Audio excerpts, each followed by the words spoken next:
Today is November 2nd in the year 2007. I'm Karen Herman with the Archive of American Television, and it is my great pleasure today to be interviewing Paris Barclay here at the Academy headquarters in North Hollywood, California. We're going to start right from the beginning. What was your name at birth? My name at birth was Paris, believe it or not, K.C. Barclay.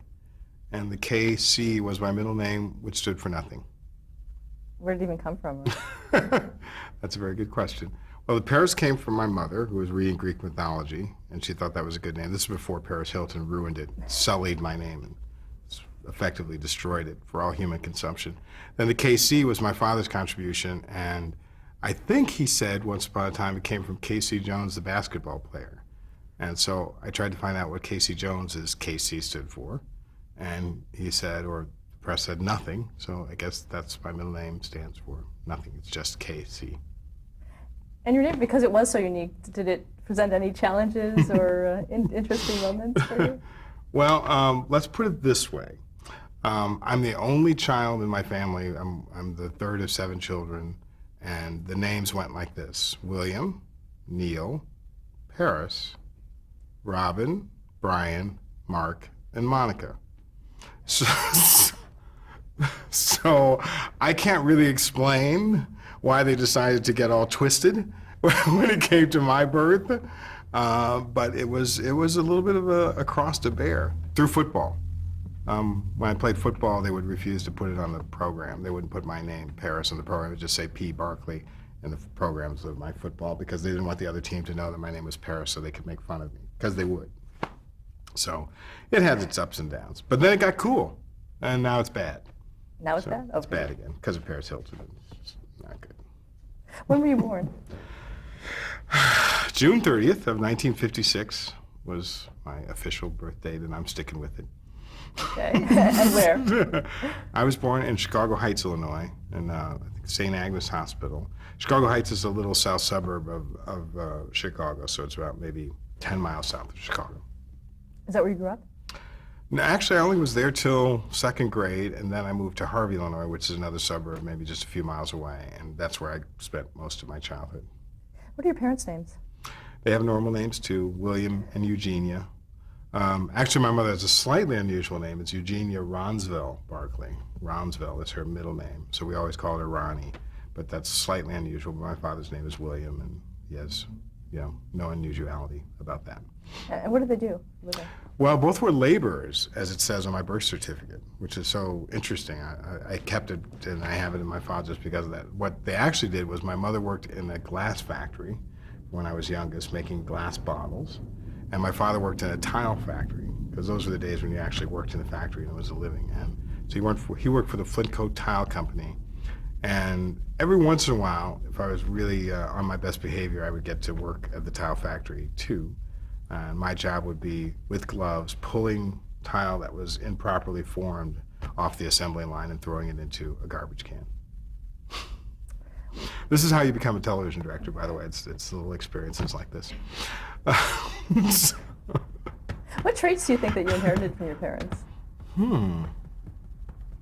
Well, my mother eventually went back to school, even though she had 7 kids. She eventually went back to school and got a master's and became a social worker, which she is to this day. So I think if there's one trait that I got, which is never give up, persevere. Education is a priority. Both of my parents made my education a top priority. And basically, no matter what you have, because we didn't have any money when I was a kid, I mean, literally, when you're working in 2, factories, basically at that time, you're not making any kind of a decent living to raise 7 kids. It was your happiness is not, contingent upon how much money you make. That's probably the biggest lesson I've learned. What was it like being one of 7 kids? Well, I guess if I had to do it all over again, I would have maybe liked a few less brothers and sisters. Only because I was kind of the most selfish of my brothers and sisters, and always was a little jealous of any attention that they would get. And I probably thought that other brothers and sisters were better liked and had, were more loved than I was. So I think I grew up sort of trying to clutch and get the attention and get my fair share of love, which is what happens when you're in big families sometimes. But I think I was kind of always feeling a little bit like I had to put on a show. Growing up, what were your interests? Well, I was very interested in my bicycle. I was very interested in James Bond. I was very interested in music. It probably was my number one, memory as a child was asking for musical instruments, getting musical instruments, and learning musical instruments. I taught myself the guitar. I did take clarinet lessons. I taught myself the piano, and still play piano to this day. And I just became, sort of fascinated with music. I wrote a musical in 7th grade called Time for Living. And it was the story of a warlock, which was played by me, and his struggle to actually be a human and to learn to be kind and good. And it had both original songs in it, like It's Fun Being a Warlock, which was the hit tune of the 7th grade musical, and also used other people's songs where we sang to them along with them. So that was the first of probably 20 musicals I've written in my life. Did you know what you wanted to be when you grew up? Well, at that time, I probably thought I was just going to write music, and that pretty much continued to be my goal through college. I was going to write musicals and write songs and be in the music business in some fashion. That was kind of how I imagined myself. When I actually went to college, I thought I should be pre-law because of various pressures and the cost of it, and I quickly abandoned that and went into the theater. And I just thought that, being involved with music is what was going to happen to me. Did you listen to the radio a lot as a kid? Well, not so much, but I bought a lot of records. I mean, I can remember the first 45 I ever bought, which was I Was Made to Love Her by Stevie Wonder. Actually, I think he may have been Little Stevie Wonder at that time. But I collected records and eventually albums and had a fairly vast record collection. Did you watch TV as a kid? Pretty religiously, yes. I didn't know that the shows were reruns. I thought Leave It to Beaver was a new show that came on at 3:30. So as soon as we got back from school, we would watch everything until my parents came home, basically, and that's what we did. We sort of, TV was our babysitter, as it was in the 50s and 60s for so many of us. So I would watch the Dick Van Dyke Show and Andy Griffith, Andy of Mayberry, and some of the cartoons that they had on then. But pretty much it would be the first run syndication reruns of older shows like Ozzie and Harriet and Leave It to Beaver and that sort of thing. So it really was the comedies. Pretty much comedies, yeah. I don't think we watched dramas at all. I mean, we watched dramas at nighttime sometimes, but pretty much we watched comedies. I'm trying to think if we had a regular drama habit. I remember vaguely Bat Masterson a little bit, but I don't, we watched I Dream of Jeannie, we watched Bewitched. I don't remember a lot of drama series in my childhood. Where did you attend high school? Well, that's a good story. When I got to 8th grade, it was determined that I was underperforming and probably smoking cigarettes and just generally being unpleasant. So they determined that I should go away to school. And I just happened to be in the path of a new school that had started up in 1963, and this was now 1970, I guess, when I was in 8th grade. And they wanted to integrate the school because they had never had any African American students. The downside was it was a boarding school, it was very expensive, and it was in Indiana.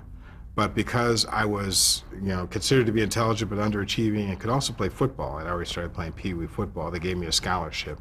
And I eventually went to the school called the Lalomere School for Boys at the time. Now it's just called Lalomere or Lalomere School. And so I was the first African American student to come there, and it was great because there were only 100 students, and I cried my eyes out. Whatever was dropped off there with my duffel bag. But after a while, it really turned me around, and it became probably the linchpin of me figuring out that there was a bigger world out there. In what way? Well, the teachers were very influential. We had excellent English teachers. Mr. Breslin was an inspiration to me. We read books that were way above what we should have been reading in high school. I remember reading Who's Afraid of Virginia Woolf in high school, and this is basically a lay Catholic prep school, and we read Who's Afraid of Virginia Woolf, which has swear words in it, if you're familiar with it. But we also read, the Tolkiens and things like that, and I got excited about that for the first time. And we did plays, and that's really where culture sort of blossomed. At the same time, I became captain of the football team because it was such a small school that you could play sports and be involved in that. So I ran track and did all that stuff. So it was a really great balance of it. And when I was a freshman, and the sophomore class above me was a very intellectual and precocious student named John Roberts, who's now the Chief Justice of our Supreme Court. And so he went to basically 3 of the 4 years of high school with me, and in a very small school. I knew him very well, even though we were obviously on opposite sides of the political spectrum. And then we both went to college. He went to Harvard, and I went to Harvard too. So I ended up spending another 4 years chasing John Roberts around, and we couldn't be more different. Going back to the high school years, you said that you were the first person to integrate that school. Was that a challenge for you? A little bit. It was sort of lonely. My brother came with me. Actually, one of the things I protested was that I said I don't want to be there alone. And so my older brother, who was already going to a high school called Marion, actually did come there. They accepted me first, and then I said I don't really want to go by myself. So they also accepted my older brother, Neil. So we actually both went at the same time. And that made it a little bit easier. But basically, there were a lot of kids there who were very wealthy and a lot of kids who were not so wealthy. And some of us liked them, some of them liked us, and some of them didn't like us. And it's sort of my first sort of brush with not being liked because of color. And it wasn't always great. Sometimes it was lonely. And I think it may have led me to end up being first in the class and to overachieve because of those pressures I felt. And from there you went to Harvard? There I went to Harvard. The school was adamant that I go to Harvard. They had basically decided that I should go to Harvard. I wasn't that keen on going to Harvard, but John Roberts had been accepted to Harvard. It was a new school. He was the first student from the school to ever go to Harvard. And the headmaster then, James Moore, who was the founding headmaster of it, felt that I was a candidate who could get into Harvard and would help the school as well as help myself. And I was like, whatever, Harvard. I saw Love Story. It seemed okay, but I wasn't all that impressed. Where did you want to go? Did you have a place that you really wanted to? I really wanted to go to Stanford, actually, was my first choice, because I was really tired of the cold, and I just thought, this is not working for me, and Harvard's going to be just as cold as Chicago, and I'm just not into it. So James R. Moore said, listen, go, apply, do it. So I applied, and I was rejected, which for me was fine, because obviously I didn't want to go, and they didn't want me, and that was cool. So I don't want to go any place I'm not wanted anyway. So then he said, I don't accept that Harvard's rejecting you. I'm going to fly to Harvard, myself, the headmaster of your little school, and talk to them about you. And he did. He went to Harvard, and he said, you're making a terrible mistake if you don't accept this person. I don't know what else he said. So they said they agreed to an on-campus interview if I could go to Harvard. So I flew to Harvard, and I stayed in John Roberts' room, and I had an on-campus interview with Bill Fitzsimmons, who was at that time a first-year admissions officer and then is now the dean of admissions. And they reversed their decision and they accepted me, which then I felt I had to go because everyone went through all this work, and it seemed kind of funny. So that's how I ended up going to Harvard anyway. What did you study? Study, that's a good word. What did I study? I didn't really study very much. You mean like academically, yes. like in books? Mm-hmm. I don't know. I looked at my the sheet of my grades and the courses I took. I don't remember any of them. So I think mostly what I did was party, because Harvard's a big party school, and go and do the theater and work on writing musicals and hang out with my friends. And I vaguely remember a couple of classes, but not many. I don't think I went to that many classes, actually. What was your major? My original major was government, because I was interested in the government. But then by about midway through my freshman year, I discarded that in favor of English, which at Harvard is called English and American Literature and Language, which was the easiest thing because I read fast and I didn't have to really study, and I took a lot of pass-fail classes. Were you involved with the politics of the time? I mean, it was the 70s. Were you interested Yeah, in it? you'd think it would be fun, wasn't it? But it wasn't that fun. When I went to Harvard, it was 1974, and basically we were in the 60s are over, let's just have sex, period, because we're in college, and let's smoke cigarettes and wear black clothes and, protest about the war. So we did a little bit of war protesting, but mostly we were smoking cigarettes and having sex and drinking. And that was pretty much my college years. I did meet some really good friends who remain my friends to this day. My roommate through 3 years of college was Arthur Golden, who wrote Memoirs of a Geisha.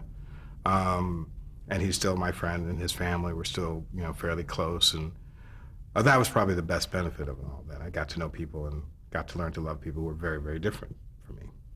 And you also wrote musicals at that time. 16 musicals at Harvard, yes. I couldn't be stopped. And it was interesting because it was like Harvard doesn't have a theater major, or at least it didn't then. I don't know if they do now. I don't think they do now either. So they basically had this huge, beautiful theater that they gave to the students. So the students just did whatever plays they wanted, and you could do original musicals in the Loeb, or you could do them in your different houses. And Harvard said, yeah, whatever, as long as you still get through your studies. And so it was really, really exciting. And we did the Hasty Pudding Show, which is Harvard's historic show. I wrote the music for that a couple of years, which was fun because we'd always have the Hasty Pudding Man and Woman of the Year. And the first year I did the Hasty Pudding Show, I think the Hasty Pudding Woman of the Year was Elizabeth Taylor, and the Man of the Year was Robert De Niro, which was interesting because they both came to the campus because everyone's very honored to be the Hasty Pudding Man, Woman of the Year.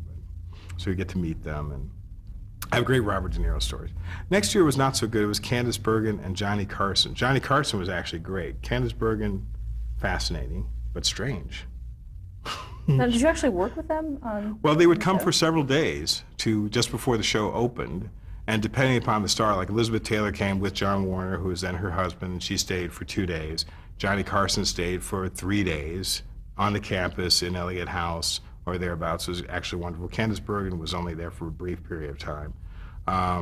But Robert De Niro came for 3 days, and he said, oh, I have this new movie, let's go for a screening. So he took all the Pudding people to screen his new movie, which was The Deer Hunter. And we went into Boston, and we saw it with Robert De Niro. And when the lights came up, he was in tears, totally dissolved in tears. He had never seen the cut film together. And he was awesome, actually. He was eating. He ate all my food. He ate all his food and all my food. And he said, are you going to eat that pasta, Paris? You eating that pasta? Can I have it? Oh, okay. And then he would eat my pasta. And I went, what is he doing? Why is he eating all of his food and all of my food? But if you know his filmology, you know exactly what he was doing, because the next movie he was making was Raging Bull.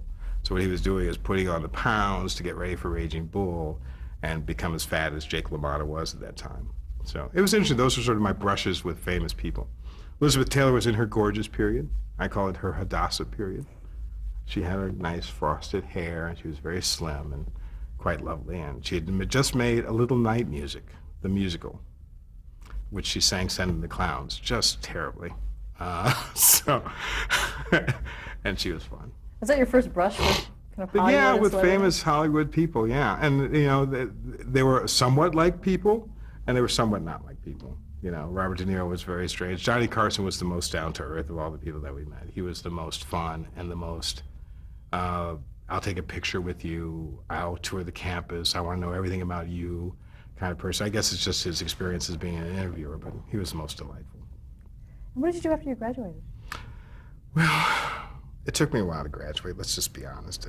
It took a little extra year or so to actually get through and get said diploma. But people do that nowadays, and it's okay.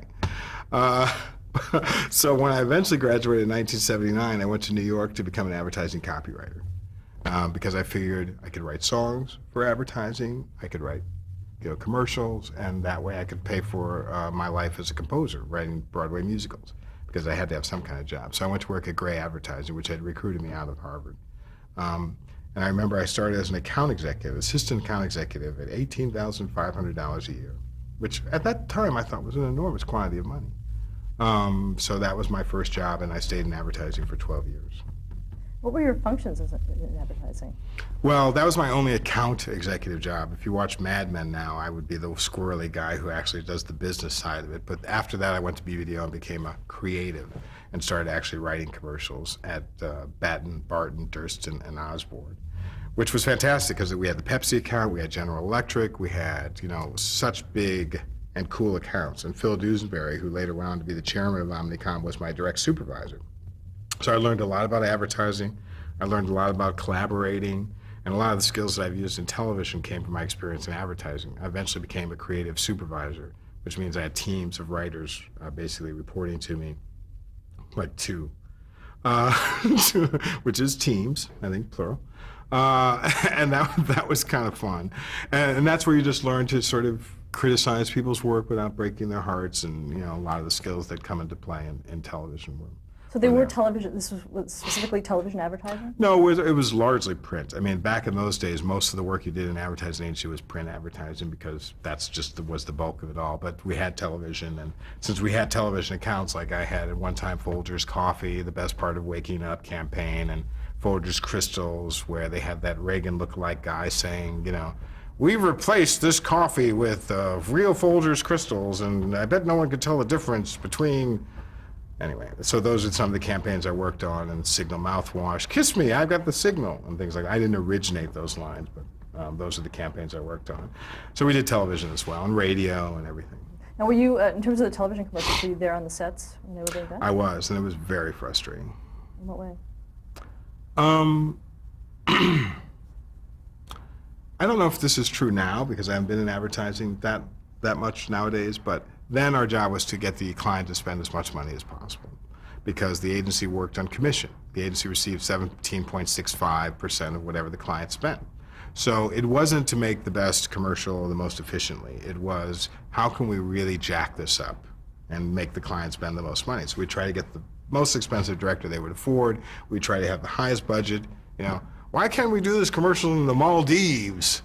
You know, so something, whenever possible, and the client would go, oh, that's a great idea. We'll get such a unique look. And suddenly we're all flying to some strange place to do a commercial that could be done around the corner.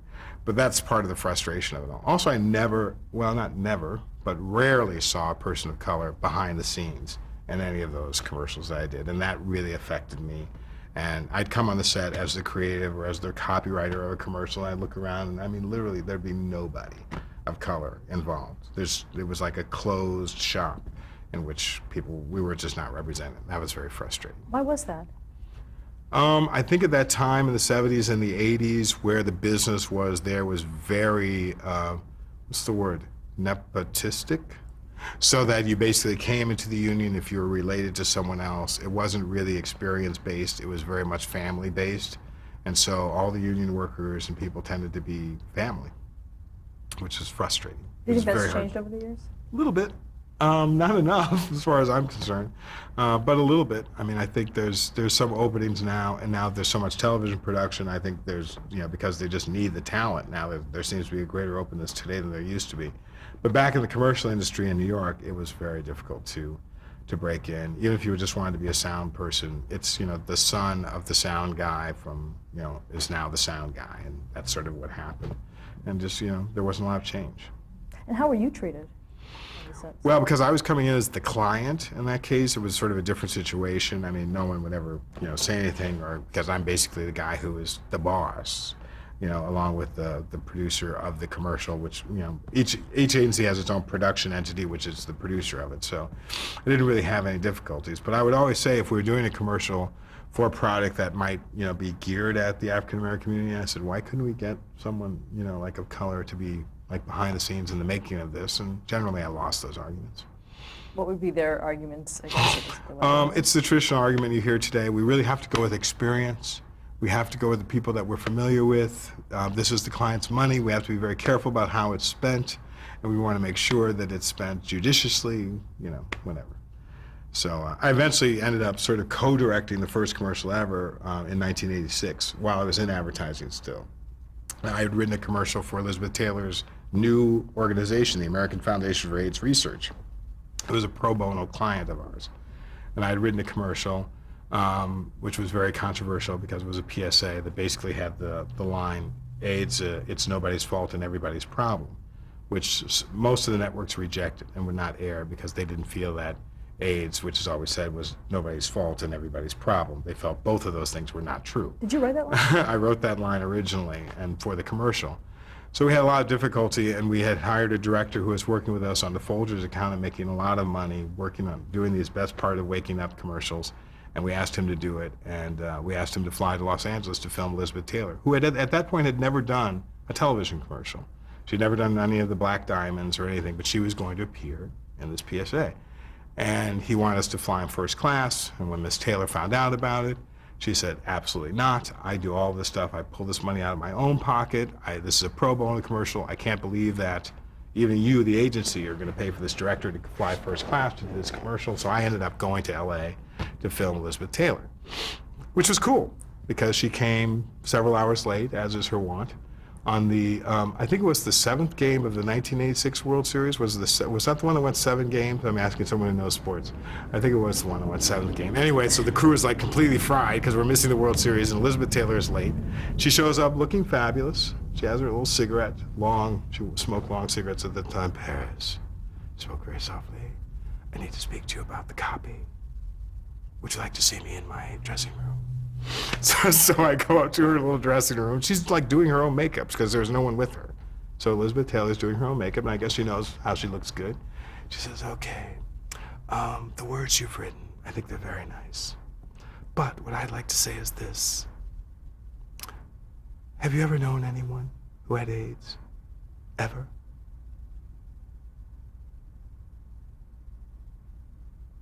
And then she stopped. And I went, it's supposed to be a 30-second commercial. So my mind was saying that we had all this copy, and she just wanted to make it. So, okay, well, this is one of the skills that I've honed as a director now. Let's film that first. I think that's a great idea. Let's do that first, and then we'll do the South Coast. She said, delightful. So she came down, and she sat on the set, which looked a little like this one, actually. And she said, Paris, I need to speak to you. I said, okay. She wouldn't leave her chair, so I had to come to her. She said, you see that light over there? It needs to go down. See that light over there? It needs to go off. So I said, okay, Miss Taylor. So now the crew members are all running around to adjust the lighting, and I'm thinking to myself, you know, she's been around a little bit, okay? So she knows where the lights need to be to make her look like Elizabeth Taylor. If the lights are in the wrong place, she's gonna let you know they need to be addressed. And she was very wonderful. And then after she finished doing the commercial, we did her version and the actual copy that I'd written. She went around, she shook every crew member's hands and thanked them for coming. And they were like, oh my God, Elizabeth Taylor, nobody ever, they just walk off, usually the big stars. And here she went to every single person and thanked them for doing it. It's kind of great, actually. How'd the commercial come off? It came off great. It aired once on ABC. They got so many letters of protest, they never aired it again. Now, was this your first directing? That was my first directing. So it was gig. really right into the fire. Yes. Well, it was controversial. It ended up airing at one time, and then it was like on whatever 2020 show, they did a little piece about how it had inflamed people's passions and how it upset people, and I thought, oh, whatever. So it wasn't actually shown since it's on my reel, but the reason it was so controversial was not just the line, which they argued, but it showed a gun to the heads of all sorts of different people, as if they're playing Russian roulette. And as the gun clicked, as the chamber clicked, the person changed from an Hispanic man to a young girl to a black man, and then finally it went to black, and then the gun went off. So you never knew who the victim was. And that was sort of the illustration of what we're talking about, which is it's very dangerous, and it doesn't discriminate. And Daniel Travanti did the voiceover, and it was wonderful, but they just thought it was A, too violent, and B, wrong. That's interesting, because it does seem like something that you would come up with. I mean, it's like the kind of thing we were told in advertising we're supposed to do stuff that's daring and arresting and gets people's attention. And Miss Taylor, as we refer to, just loved it. She loved the idea of it. She loved that it was trying to get the message across. But, didn't work. Stop there to change the tape. Oh, very exciting.